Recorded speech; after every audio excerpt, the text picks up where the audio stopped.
My husband's girl best friend told me he's only with me because she was married, so I shattered her delusions and showed her exactly why he chose me to be his wife.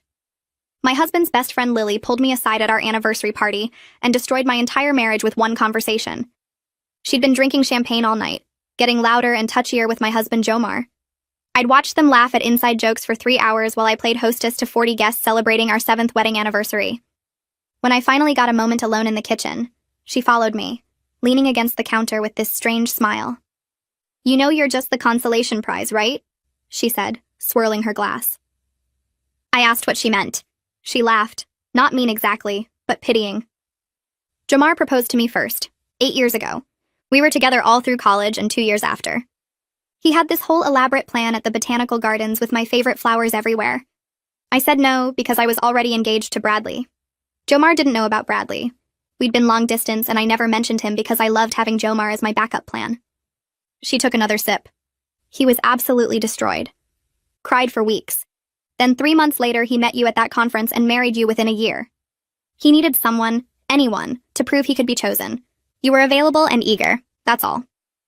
I stood there holding a stack of dirty plates while she explained how she kept Jomar close all these years because she enjoyed knowing he still wanted what he couldn't have. How she'd test him sometimes, little touches and comments, and watch his eyes follow her across rooms. Bradley and I divorced last year, she continued. Jomar knows. He's been weird ever since, probably wondering if he made the wrong choice.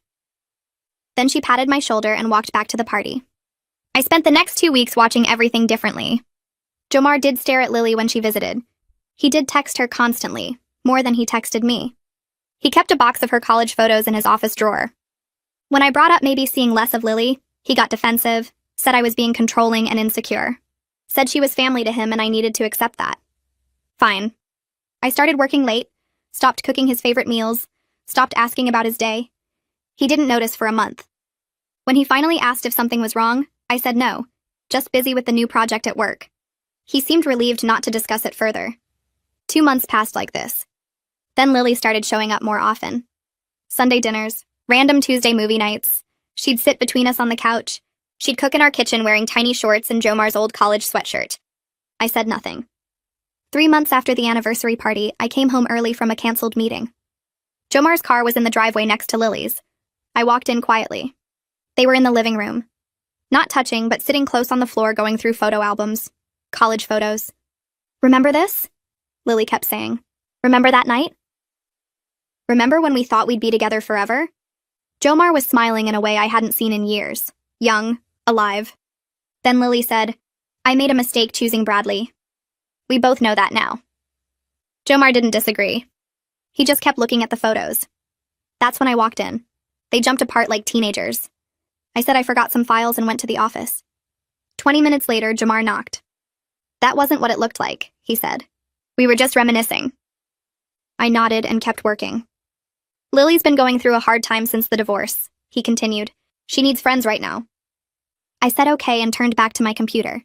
He stood there for another minute, then left. The next morning, I called Lily's ex-husband, Bradley. Found him on LinkedIn, sent a message saying I needed to discuss something important about Lily and Jomar. He called me within an hour. Turns out Lily didn't choose Bradley over Jomar all those years ago. The truth was, Jomar had never proposed to Lily. They'd dated for maybe 6 months in college, nothing serious. Jomar broke up with her when he met someone else. Lily had been obsessed with Jomar, showed up at his apartment crying multiple times, threatened to hurt herself if he didn't take her back. Campus security got involved. After graduation, Jomar moved cities partly to get away from her. Bradley divorced Lily because she'd been stalking Jomar online for years, had a folder of photos of Jomar and me from social media, had been planning to break up our marriage since she found out we were engaged. "She's sick," Bradley said. I tried to get her help, but she refused. "Be careful." I sat in my car after Bradley's call ended, my hands gripping the steering wheel so hard my knuckles turned white. Everything Lily said at the anniversary party was a lie, but the truth Bradley just told me was somehow worse because it meant Jomar had been either blind or complicit for years. I couldn't go home yet. I couldn't face Jomar with this information burning in my chest, knowing he'd kept a stalker in our lives for 7 years. I started the car and drove to my sister Natalie's house across town, my mind replaying Bradley's words about the folder of photos, the journal, the threats. Natalie opened the door before I even knocked, took one look at my face and pulled me inside. I told her everything Bradley said about Lily's stalking, the threats to hurt herself, the obsession that drove him to divorce her, the fact that campus security got involved back in college. Natalie's face went from concerned to angry as I talked, and she called for her husband Dylan to come downstairs. Dylan worked in private investigation, and he sat down with us at the kitchen table while I repeated the whole story. He listened carefully, taking notes, asking specific questions about dates and incidents. He explained how stalkers operate, how they build elaborate fantasies and can't separate those fantasies from reality. He said the fact that Lily had kept this up for 8 years meant she was deeply committed to her delusion and wouldn't stop without serious intervention or legal consequences. Dylan pulled out his laptop and helped me create a detailed timeline of every interaction between Jomar and Lily over our 7 years of marriage. We started with when we got engaged and Lily suddenly reappeared in Jomar's life after years of no contact. Looking at it all written out, I saw patterns I'd dismissed as friendship, but now recognized as Lily systematically maintaining access to my husband. The Sunday dinners that became weekly. The texts that came at specific times every day. The way she always wore Jomar's old clothes when she visited. The photos she posted on social media that always included Jomar or our house. Dylan pointed out how she'd inserted herself into every major event in our marriage, always positioning herself as the most important person in Jomar's life besides me. By the time we finished, it was almost midnight. I finally drove home and found Jomar waiting up in the living room, his phone in his hand. He looked worried and asked where I'd been because I hadn't answered his texts. I sat down across from him and said I'd spoken with Bradley. I asked him directly if he knew Lily had stalked him in college, and his face went pale in a way that told me he knew something. Jomar was quiet for a long moment before admitting that Lily went through a rough patch after he broke up with her in college.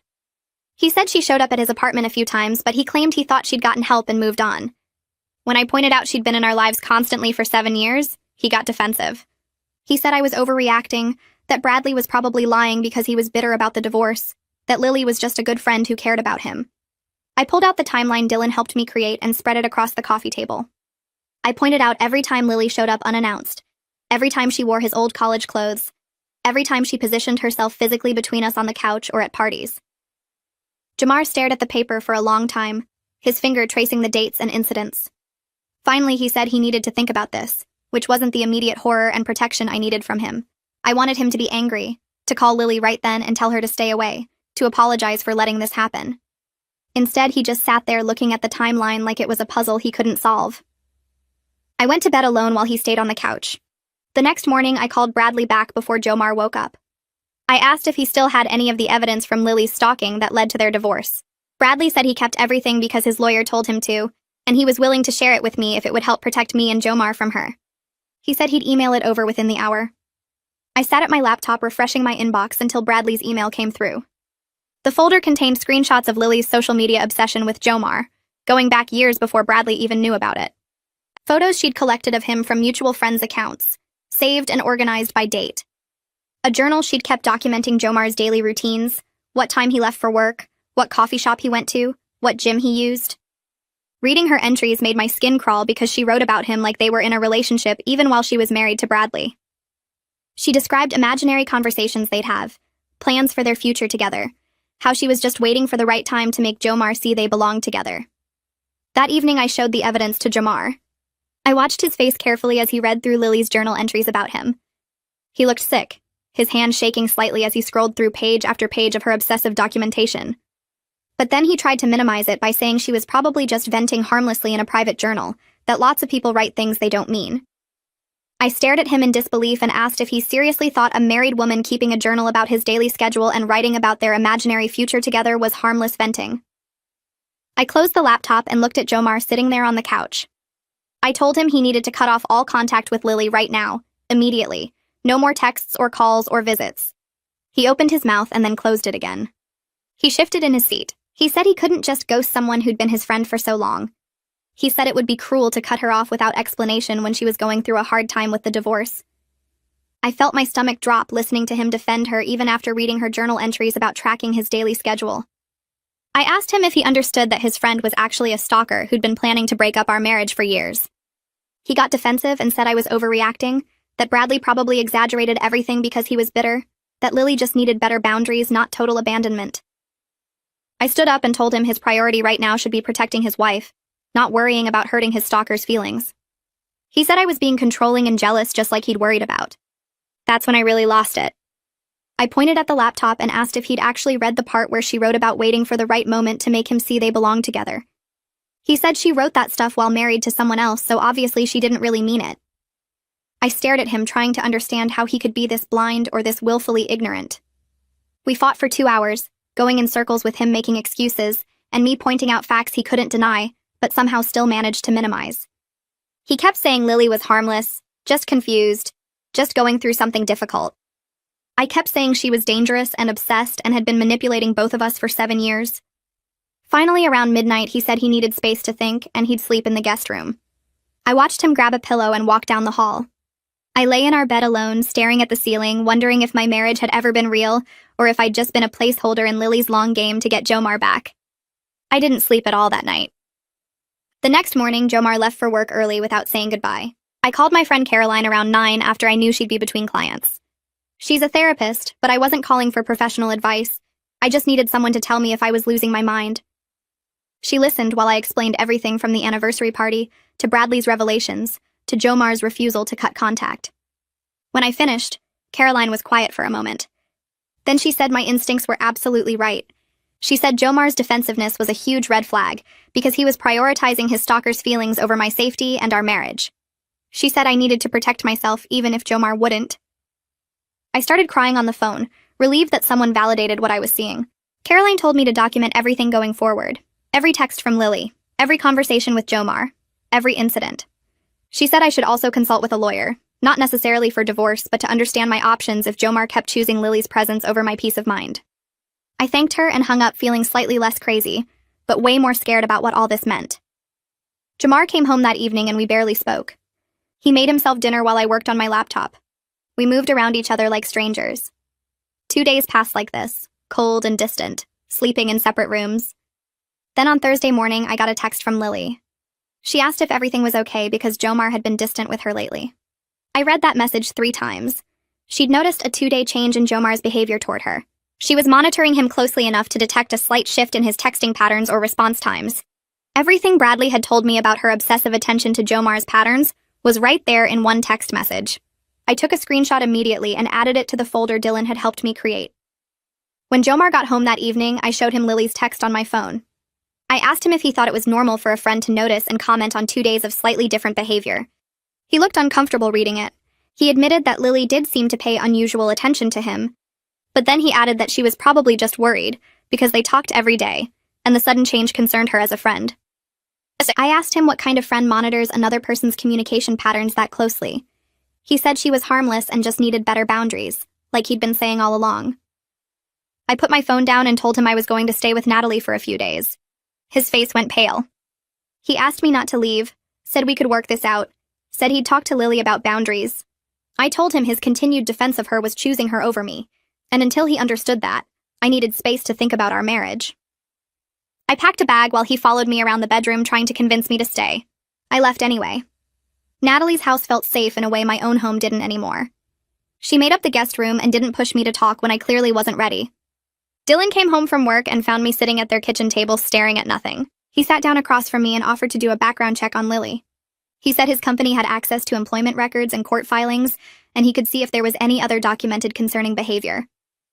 I agreed, even though it felt weird investigating my own life like this, but I needed to know the full truth about this woman who'd been circling my marriage for years. Dylan worked on his laptop for about an hour while Natalie and I pretended to watch TV. When he called me over, his face was serious. He showed me what he'd found. Lily had been fired from a job 3 years ago. The termination paperwork cited inappropriate fixation and refusal to respect professional boundaries with a male coworker. There was no restraining order filed, but HR had documented multiple incidents of her showing up at his desk uninvited, texting him outside work hours and making other employees uncomfortable with her attention toward him. Dylan printed everything out for me. I stared at the pages, seeing the same pattern Bradley had described, the same pattern I'd witnessed in my own marriage, now documented by a third party who had no reason to lie. I sent photos of the HR documentation to Jomar that night with no message attached. He called me immediately. I didn't answer. He texted saying we needed to talk. I texted back that he could read the documents and we'd talk when he was ready to actually see what was right in front of him. He couldn't dismiss this as Bradley being vindictive or me being jealous. This was Lily's employer documenting her obsessive behavior toward another man 3 years ago, proving this was who she was, not just some past phase she'd grown out of. Jamar called me 20 minutes later. His voice sounded different, smaller somehow, and he asked if we could meet to talk about everything. He said he'd been looking at the HR documents I sent, and he needed to explain some things he should have told me years ago. I agreed to meet him at a coffee shop halfway between Natalie's house and ours, neutral territory where neither of us had the advantage. I got there first and picked a table in the back corner where we could talk without being overheard. Jamar walked in looking like he hadn't slept, his shirt wrinkled and his hair uncombed. He sat down across from me and immediately started apologizing, saying he'd been thinking about Lily's behavior over the years, and he realized he'd been making excuses for things that weren't normal. He admitted he'd felt uncomfortable sometimes with how much attention she paid to him, how she'd show up places he mentioned going, how she remembered details about his life that even he forgot. But he'd convinced himself he was being arrogant to think she still had feelings for him after all these years, that he was imagining patterns that weren't really there. I asked him why he was finally seeing it now, and he pulled out his phone to show me Lily's texts. Since I'd left for Natalie's house 3 days ago, she'd sent him 17 messages asking what she did wrong and begging him to explain why he was pulling away from her. I scrolled through them and watched the tone shift from concerned friend to something desperate and possessive. The first few messages asked if he was okay and if our marriage was having problems. Then they got more intense, saying she could tell something was different in how he was acting toward her, and she deserved to know what changed. The most recent ones from this morning said she knew I was behind this, and she wouldn't let me destroy their friendship. I handed his phone back and asked him if he thought that sounded like normal friend behavior. He stared at the screen for a long moment before admitting it looked really bad when you read them all together like this. Jamar started scrolling through the messages again with fresh eyes, and I could see him recognizing the obsession in Lily's words, instead of dismissing them as concerned friendship. His phone buzzed with a new text while we were sitting there, and when he looked at it, his face went pale. Lily had sent another message saying she knew something was wrong and she deserved to know what was happening because they were too close for secrets. I watched Jamar read it and asked him if he understood now that this wasn't normal, that friends don't monitor each other's communication patterns this closely, or demand explanations for slight changes in behavior. He nodded slowly and said he wanted to cut off contact with Lily completely, but then he added that he thought he should do it gradually to let her down easy, because he was worried about how she'd react to a sudden cutoff.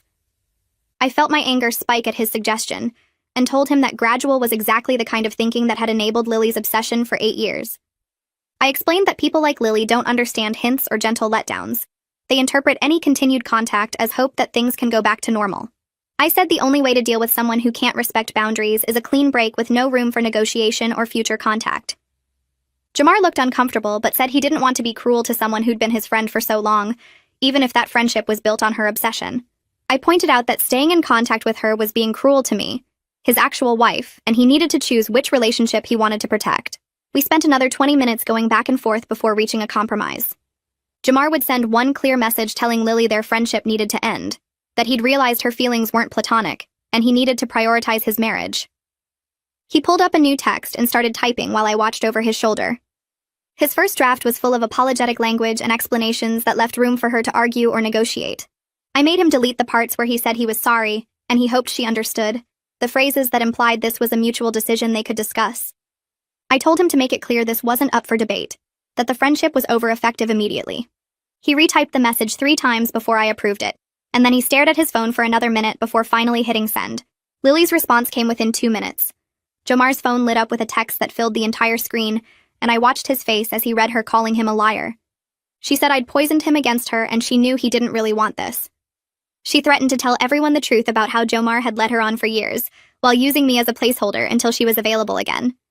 Jomar looked shocked and started to respond, but another message came through before he could type anything. Then another. His phone kept buzzing with new texts, each one longer and more unhinged than the last. I took Jomar's phone from his shaking hands and read through Lily's messages as they continued to pour in. She cycled through anger and pleading and threats in the span of 5 minutes. She said she had proof that Jomar encouraged her feelings, that he'd told her he married me too quickly and regretted it, that he'd promised they'd be together once she left Bradley. She claimed she'd saved every text and email where Jomar complained about our marriage, and said he wished things had been different between them. She said she'd show everyone the evidence and they'd all see that I was the villain keeping Jomar trapped in a loveless marriage. I looked up from the phone and asked Jomar directly if any of what Lily was claiming was true. He swore immediately that he never said those things, never encouraged her, never promised her anything. But I could see guilt on his face about something, and when I pressed him harder, he admitted he sometimes complained about our marriage to Lily when we were fighting. He said he'd vent to her about arguments we had, or times when he felt like we weren't connecting, and he guessed she must have interpreted his complaints as him wanting out of our marriage. I felt something cold settle in my stomach as I realized what he was describing. He'd been using Lily as an emotional affair partner even if it never became physical. We spent the next hour sitting in that coffee shop going through every conversation Jomar could remember having with Lily about our marriage. He told me about the time he complained to her after we fought about his parents visiting, and she'd said he deserved someone who appreciated his family. He mentioned venting about our sex life during a rough patch, and Lily had said some people just weren't compatible in that way. Every example he gave showed him sharing intimate details of our problems with someone who was actively hoping we'd fail, feeding information to someone invested in our breakup. I realized he'd been giving Lily ammunition to use against our marriage for years, showing her exactly where our weak points were, so she could position herself as the better option. Jomar broke down crying right there in the coffee shop, his shoulders shaking as he said he never meant to betray me. He insisted he thought Lily was just a supportive friend who understood him, someone he could talk to when things got hard. I felt a weird mix of anger and pity watching him realize he'd been manipulated, but I also knew he'd chosen to confide in her instead of working on our marriage or seeing a real therapist. He'd picked the easy comfort of someone who told him what he wanted to hear over the hard work of actually fixing our problems. His phone kept buzzing with more messages from Lily, but neither of us looked at them anymore. We just sat there in silence while Jomar cried, and I tried to figure out if our marriage was something I even wanted to save, after learning he'd been emotionally cheating on me for years, with a woman obsessed with destroying us. We left the coffee shop around 4 in the afternoon and drove home separately because I needed space from Jomar, even though we were heading to the same place. His phone rang the entire drive home, and I watched in my rearview mirror as he kept declining the calls while gripping his steering wheel. When we pulled into our driveway, his phone had 17 missed calls from Lily, and the voicemails started playing automatically through his car speakers loud enough that I heard them from my own car. Her voice got louder and more frantic with each message, saying she knew I was poisoning him against her and she wouldn't let me destroy their connection. She called him her soulmate, said I was keeping him prisoner in a loveless marriage, and that she'd fight for him no matter what I tried to do. The last voicemail was her crying and begging him to just talk to her for 5 minutes, so she could explain everything. Jomar sat in his car staring at his phone screen like he didn't recognize it, and I walked over and knocked on his window.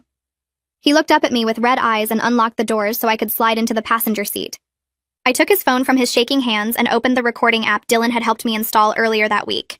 Then I played back through all of Lily's voicemails while the app captured everything.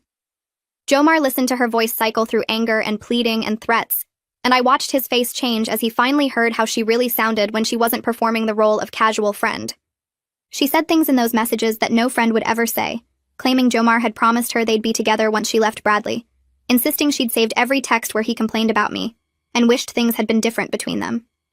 Jomar kept shaking his head and saying he never promised her anything, never encouraged her feelings, but I could see him recognizing the obsession that everyone else had been trying to show him for weeks now.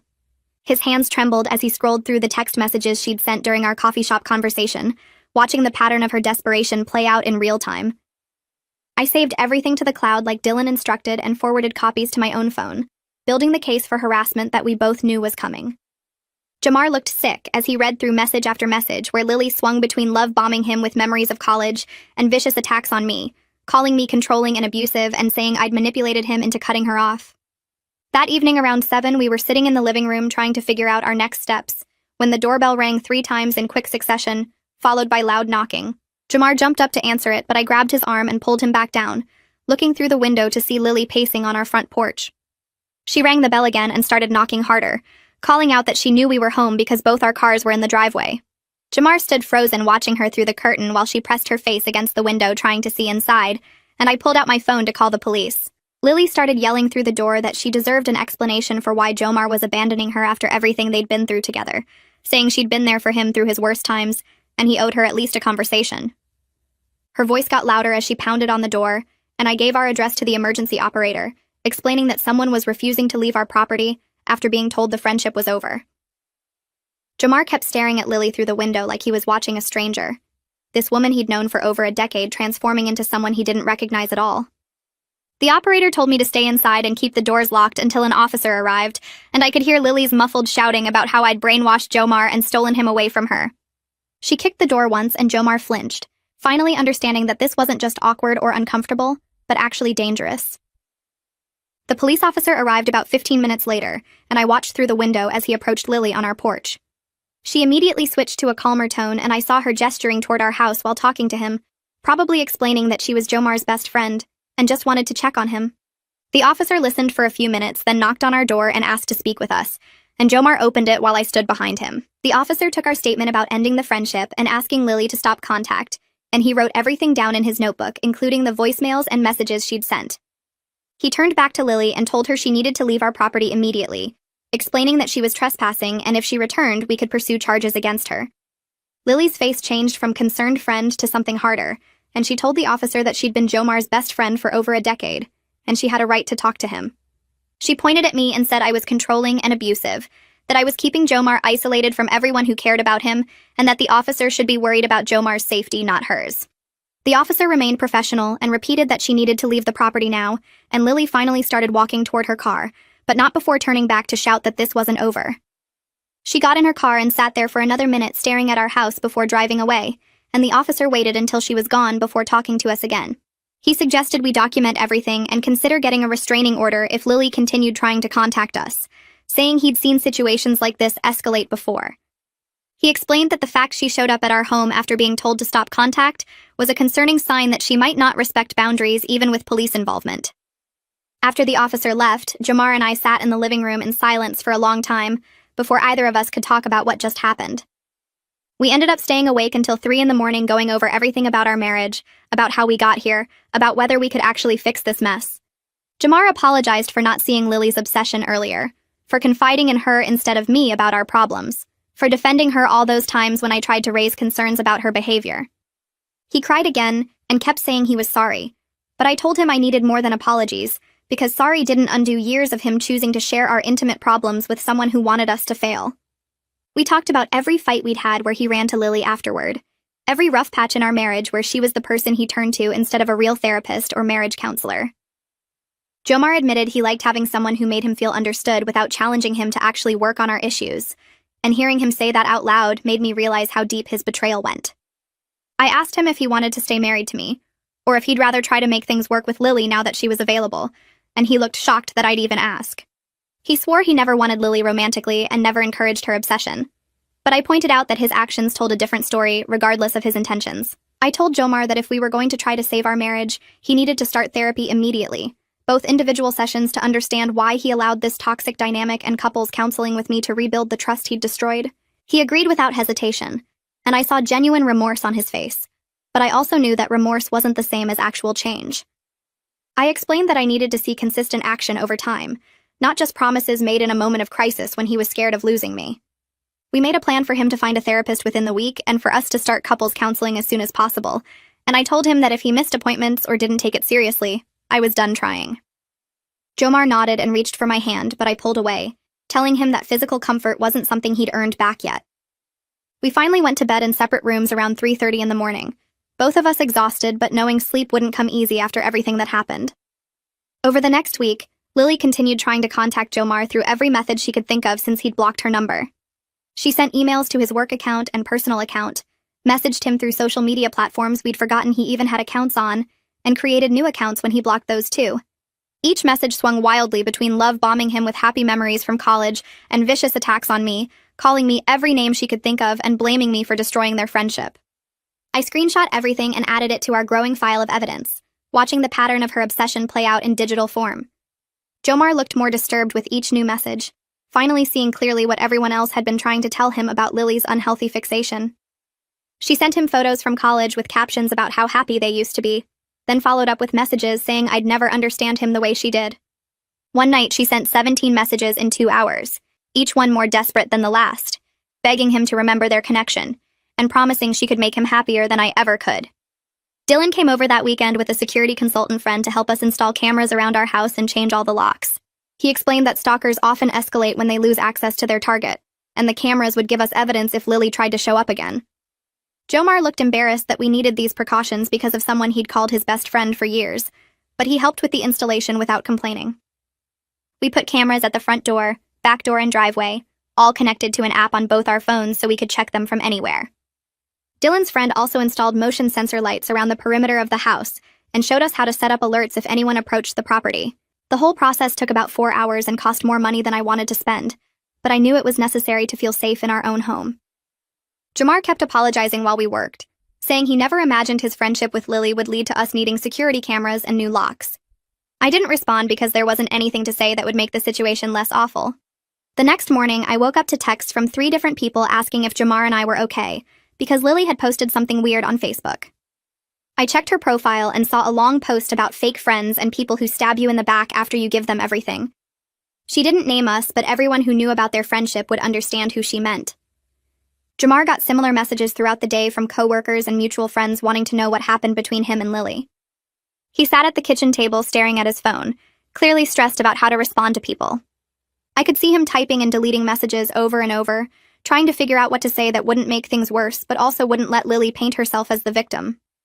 He finally asked me what I thought he should tell people, and I said he needed to be honest about why he ended the friendship.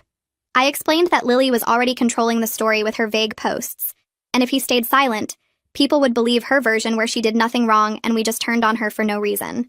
Jomar looked uncomfortable with the idea of sharing private details, but I reminded him that Lily had a documented history of stalking and obsessive behavior that people needed to know about for their own safety.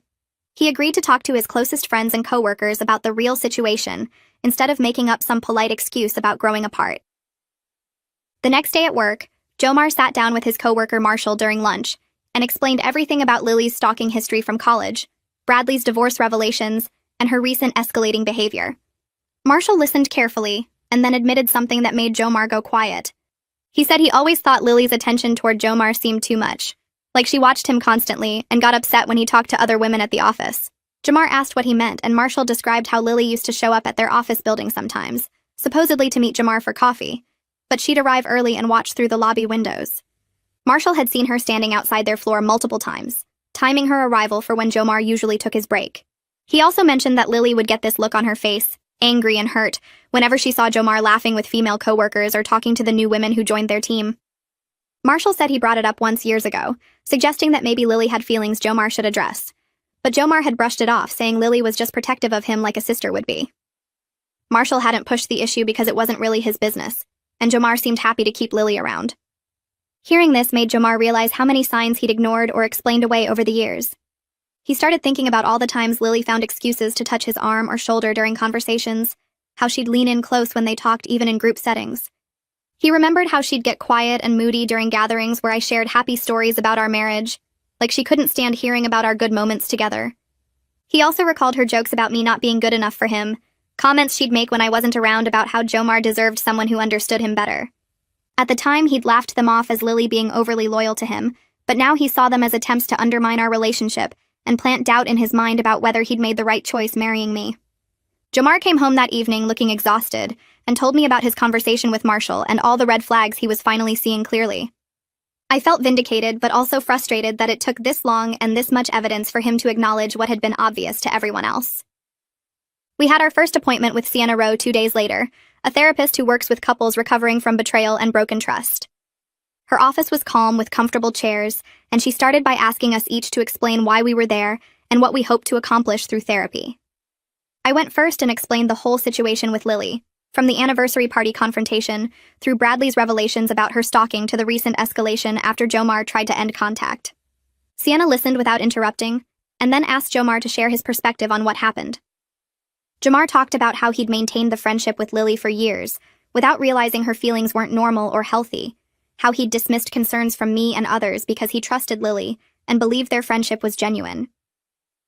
Sienna asked him some tough questions about why he kept confiding in Lily about our marriage problems instead of working through them with me or seeking professional help. She also asked about the emotional needs Lily was meeting that I apparently wasn't, which made Jomar uncomfortable, but he tried to answer honestly. He admitted that Lily made him feel important and admired in ways that felt good, especially during times when our marriage was struggling, and he felt like he was failing as a husband. Hearing him say this out loud hurt more than I expected because it confirmed that he'd been having an emotional affair with someone obsessed with him, even if he claimed not to realize her true intentions. Sienna helped me put words to feelings I'd been struggling to express, explaining that I felt like I'd been in a competition I didn't know existed for my own husband's attention and affection. She asked me to tell Jomar directly how it felt knowing that Lily was always there in his mind as an option or backup plan, even if he didn't consciously think of her that way.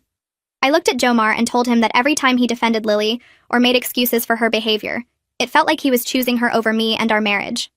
I explained that watching him light up around her in ways he didn't around me anymore made me question whether he actually wanted to be married to me, or if he was just staying because leaving would be too complicated.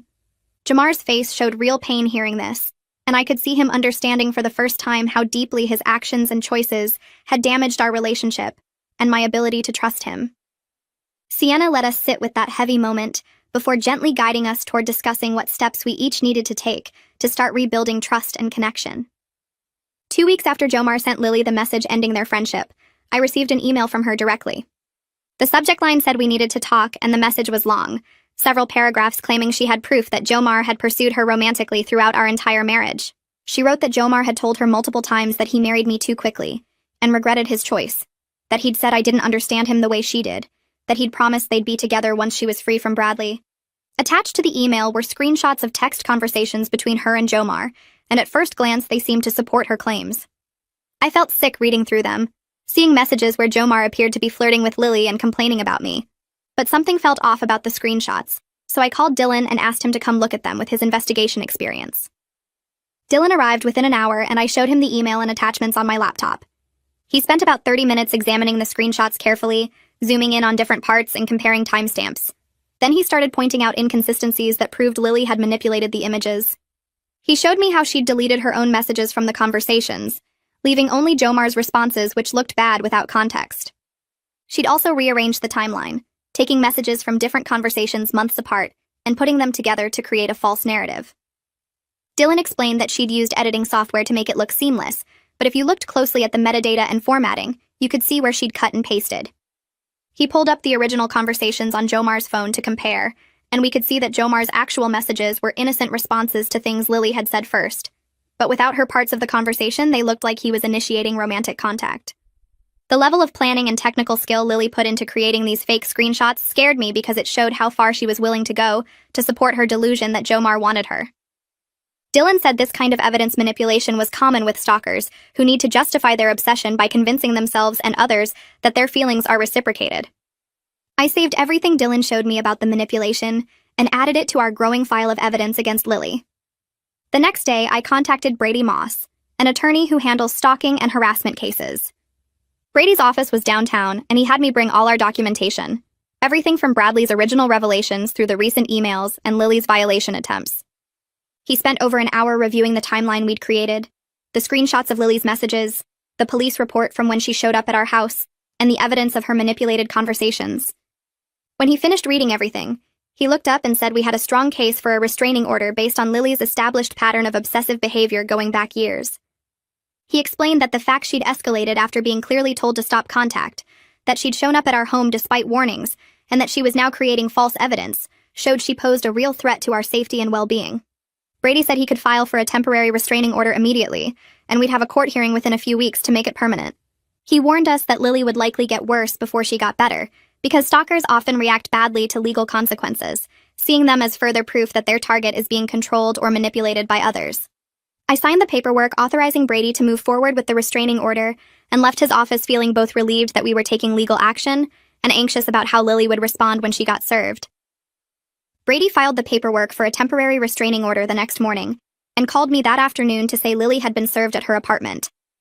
The process server reported she'd tried to refuse the papers at first, claiming they had the wrong person, but eventually took them after he explained he'd just keep coming back. The court date for the permanent restraining order was set for 3 weeks out, which felt like forever when I thought about Lily having that much time to react. Brady warned me on that call that stalkers often get worse when faced with legal consequences because they see restraining orders as proof their target is being controlled or manipulated by others. He told me to document everything, save every message or call and contact police immediately if Lily showed up anywhere near us. I felt sick thinking about 3 more weeks of waiting and wondering what Lily would do next. Jamar and I spent that evening going over safety protocols Dylan had helped us establish, making sure our security cameras were working and our doors stayed locked. 2 days later, Jomar got a message on social media from an account he didn't recognize with a profile picture of a random landscape photo. The message said Lily just wanted to explain her side before the court hearing, that she deserved a chance to tell her story, that Jomar owed her at least that much after all their years of friendship. Jomar showed me immediately, and we both recognized Lily's writing style in the desperate tone and the way she phrased things. She'd created a fake account to get around the temporary restraining order that specifically said no contact direct or indirect. I took screenshots of everything while Jomar blocked the account, and then I called Brady to report the violation. Brady sounded almost pleased when I told him what happened, explaining that violations this quick after a restraining order is issued actually strengthen our case significantly. He said judges take restraining order violations very seriously, especially when they happen within days of the order being served, because it demonstrates the person is unlikely to comply without serious legal consequences. Brady filed the violation documentation with the court that same day, adding it to our growing case file against Lily. The violation gave me a weird mix of relief and fear, because it proved we needed the restraining order, but also showed Lily wasn't going to respect boundaries even when legally ordered. That weekend, Jomar's parents called after hearing about the restraining order through mutual friends who'd seen Lily posting vague things on social media about betrayal and legal abuse. His mom sounded confused and worried, saying they'd always thought Lily was such a nice girl and a good friend to Jomar. I could hear Jomar's voice get shaky as he explained the whole situation to them on speakerphone, telling them about Lily's stalking history from college, her obsession that Bradley documented during their divorce, her recent escalation after Jomar tried to end the friendship. He finally said clearly what he'd been avoiding for weeks, that Lily was never really his friend, but someone obsessed with him who manipulated her way into our lives, and his parents had unknowingly helped her maintain that access. His mom went quiet for a long minute after Jomar finished explaining everything. Then she apologized for encouraging Jomar to keep Lily close over the years, for inviting her to family events, for telling Jomar he was lucky to have such a devoted friend. She said she'd noticed Lily seemed a bit clingy and possessive, but she thought it was harmless, just Lily being affectionate with someone she'd known so long.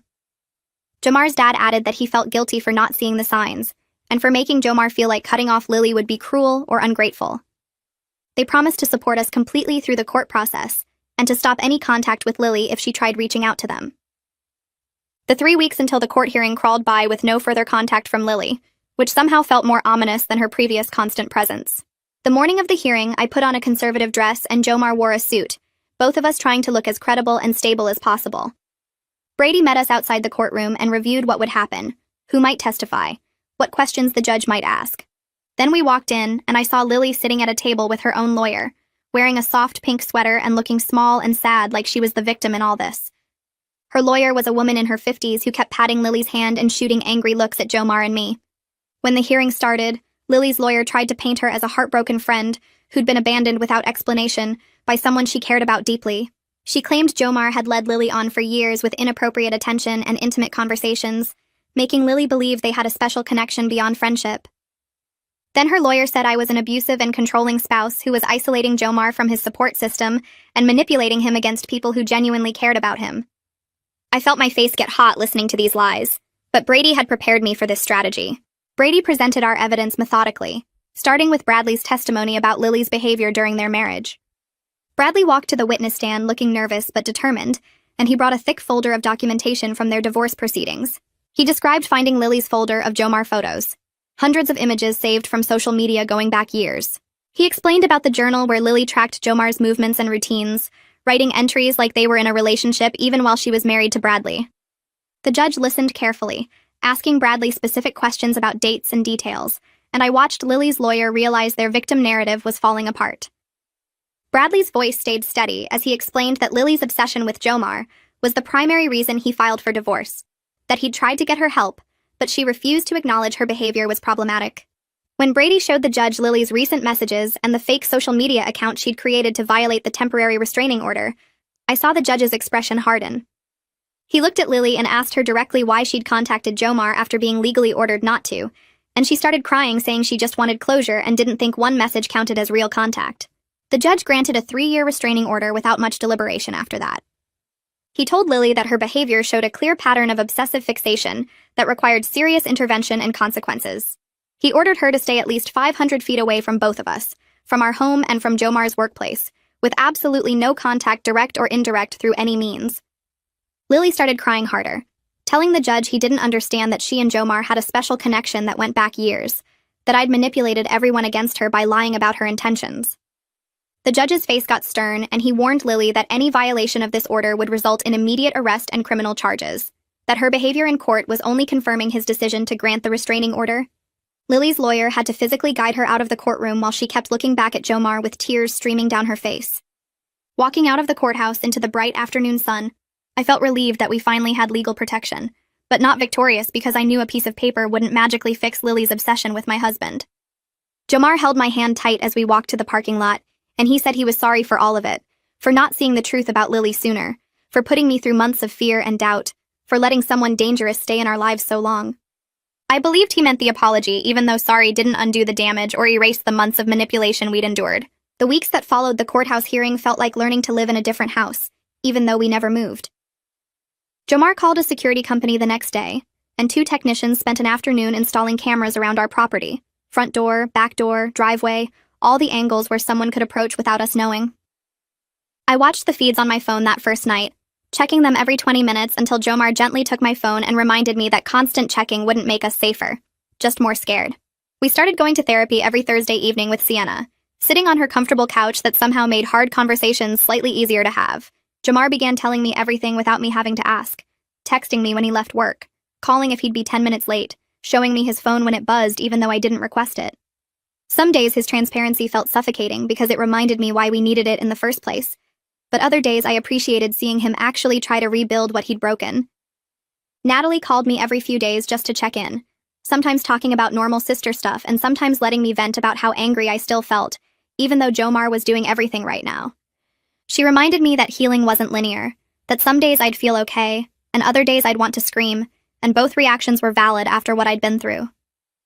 Caroline met me for coffee twice a week, listening to me process the weird mix of loving Jomar while also being furious at him for not protecting our marriage sooner. She never told me what to do, just sat with me in the mess of it all, which helped more than advice would have. During one therapy session, Sienna asked us to practice a communication exercise where we had to express difficult feelings without getting defensive or shutting down. Jomar went first, admitting he felt pressure to be perfect in our marriage, like any mistake or bad mood would prove he wasn't good enough. So Lily's constant admiration felt easier than facing his own insecurities with me. I listened without interrupting like Sienna instructed, even though part of me wanted to point out that his discomfort didn't excuse confiding in someone obsessed with him. When my turn came, I told Jomar that I sometimes shut down during fights instead of working through them because conflict scared me, and that distance I created gave Lily space to insert herself as his emotional support. Sienna nodded and said this honesty was necessary even though it hurt, that we both contributed to the cracks Lily exploited, which didn't make Lily's behavior okay but helped us understand how to build something stronger. The work felt exhausting, sitting in that office every week picking apart our marriage and our individual issues, but slowly I started seeing small changes in how we talked to each other at home. 3 months after the restraining order, Jomar's friend Diego called him sounding uncomfortable, saying Lily had reached out asking Diego to pass along a message. Diego told Jomar he'd refused and actually decided to cut ties with Lily completely after Jomar explained the full situation about her stalking and obsession. Jomar immediately called Brady to report the attempted contact, and Brady documented it as another violation of the restraining order's terms about indirect contact through third parties. The police contacted Lily with a warning that any further attempts would result in her arrest, and Brady said this violation actually helped our case by showing she couldn't follow court orders even with legal consequences hanging over her. Dylan's security consultant friend reminded us to stay alert because stalkers with obsessive patterns rarely give up completely. They just get quieter and wait for perceived opportunities. Our 8th anniversary arrived on a random Tuesday, and instead of throwing a party like last year, Jomar and I stayed home and ordered takeout from our favorite restaurant. We sat on the couch eating pasta and talking about how different this year felt from last year's celebration, where Lily had pulled me aside and started this whole nightmare. Jomar handed me an envelope after dinner, and inside was a letter he'd written in therapy about his commitment to our marriage and his understanding of how badly he'd failed me by not seeing Lily's manipulation sooner. I cried reading his words about taking responsibility without making excuses, about recognizing that his actions hurt me regardless of his intentions, about promising to do better every single day even when it was hard. We weren't back to where we were before all this happened, and honestly we never would be, because that version of our marriage was built on false foundations where Jomar had inappropriate boundaries, and I avoided difficult conversations. But we were building something new that felt more honest, with actual communication instead of assumptions. And some days I genuinely believed we'd make it through this stronger than before. I started seeing my own therapist separately from our couples sessions, a woman named Dr. Beck, who specialized in trust issues and relationship trauma. She helped me understand that Jomar's betrayal was real even if it wasn't a physical affair, that emotional infidelity and poor boundaries caused legitimate damage I was allowed to grieve. Dr. Beck said I didn't have to forgive quickly or pretend to be over it just because Jomar was trying harder now, that healing happened on my timeline, not anyone else's schedule. One evening, Jomar came home from work looking excited instead of his usual cautious, careful mood, and he told me his boss had offered him a promotion to senior manager. Instead of celebrating with coworkers first or waiting to tell me later, he came straight home to share the news with me, asking if we could go out to dinner to celebrate together. I felt myself smile genuinely for the first time in months. Not because of the promotion itself, but because he'd immediately included me instead of compartmentalizing his work life like he used to do. Small moments like this showed me he was really trying to change his patterns, and I was learning to acknowledge his efforts even while I was still healing from everything that happened. 6 months after the restraining order became permanent, Jomar and I drove 3 hours north to a small cabin by a lake for the weekend. We needed space away from our house where Lily had sat on our couch and cooked in our kitchen and tried to take my husband. The cabin had 2 bedrooms and a porch overlooking the water, and we spent the first evening just sitting outside watching the sunset without talking much. The next morning, Jomar made coffee and we sat at the wooden table discussing whether we should sell our house and buy something new in a different neighborhood. He said a fresh start might help us leave behind all the bad memories, and I agreed that coming home to the same living room where I'd found him looking at photos with Lily still made my chest tight sometimes. We looked at real estate listings on my phone and talked about what we wanted in our next place. Maybe something with a bigger yard and a proper office for each of us, so we had our own spaces. That afternoon, we walked around the lake, and Jomar held my hand the whole time, and he told me he was proud of how strong I'd been through everything, and sorry again for not protecting our marriage better. I told him I was learning to forgive him even though some days were harder than others, and that I believed we could build something better than what we had before, because now we both understood what real boundaries looked like. I know Lily's obsession might come back someday, because people like her don't just stop wanting what they've fixated on for years. I know Jomar's emotional affair and his choosing to confide in her instead of me left damage that will take years to fully heal. But we're both in therapy every week, and we're both trying to be honest even when it's uncomfortable, and we're building a marriage where nobody else gets space to wedge themselves between us ever again. Some days I'm genuinely happy with him, and other days I still feel angry about everything he let happen, but I'm choosing to stay and do the work because I think we can make it.